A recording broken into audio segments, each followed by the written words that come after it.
నరకాసురుడు వరుణుని యొక్క ఛత్రమును, ఆయన తల్లియగు అదితి యొక్క కర్ణకుండలములను, మేరు పర్వతమునందు దేవతలకు నివాసస్థానమైన మణిపర్వతమును అపహరించి ఉండెను.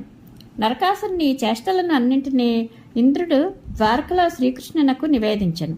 అంతటా కృష్ణప్రభువు తన భార్యయగు సత్యభామతో కూడి గరుడారూఢుడై నరకాసురుని రాజధానియగు ప్రాగ్జ్యోతిషపురమునకు ఏతెంచెను. ప్రాగ్జ్యోతిషపురమున ప్రవేశించుట శత్రువులకు అసాధ్యము. దాని చుట్టూను గిరిదుర్గములు కలవు. తరువాత శస్త్రదుర్గములను, అట్లే వరుసగా విశాలమైన లోతైన అగట్టలు, అగ్ని దుర్గములు, వాయుదుర్గములు ఆ పురమును ఆవరించి ఉండెను. ఇంకను మురాసురుడు ఘోరమైన దృఢమైన 10,000 పాశములను ఆ నగరమునకు రక్షకములుగా నిలిపి ఉండెను. శ్రీకృష్ణుడు కౌమోదకి అను తన గదతో గిరిదుర్గములను ఛేదించెను. శరపరంపరతో శస్త్రదుర్గములను ఛేదించెను. సుదర్శన చక్రముతో అగ్ని, జల, వాయు దుర్గములను నిర్వీర్యం నర్చెను. నందకము అను ఖడ్గముతో మురాసురుని పాశములను ముక్కలు ముక్కలు గావించెను. పిమ్మట ఆ పురుషోత్తముడు తన పాంచజన్య శంఖానాదముతో మురాసురుడు మొదలగు వైరుల హృదయములను, యంత్రములను బ్రద్దలు గావించెను. బలమైన తన గదను ప్రయోగించి ఆ పురము యొక్క ప్రాకారములను కూలగొట్టెను.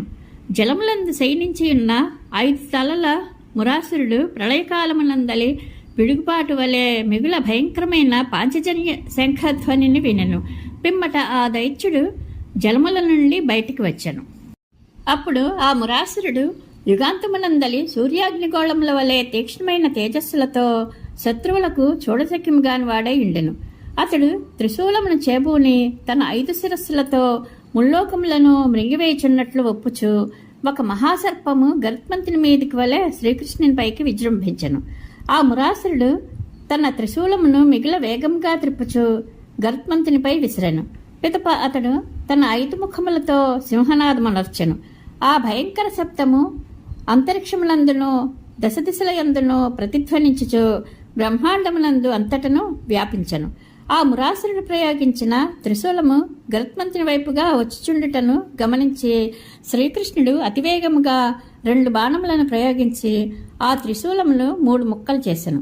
పిమ్మట తన శరములతో ఆ దైత్యుని ముఖములపై దెబ్బతీసెను.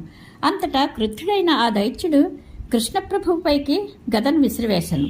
శ్రీకృష్ణుడు ఆ యుద్ధమున తన మీదకి దూసుకుని వచ్చుచున్న ఆ దైత్యుని గదను కౌమోదకి అను తన గదతో 1000 కొలది ముక్కలు గావించెను.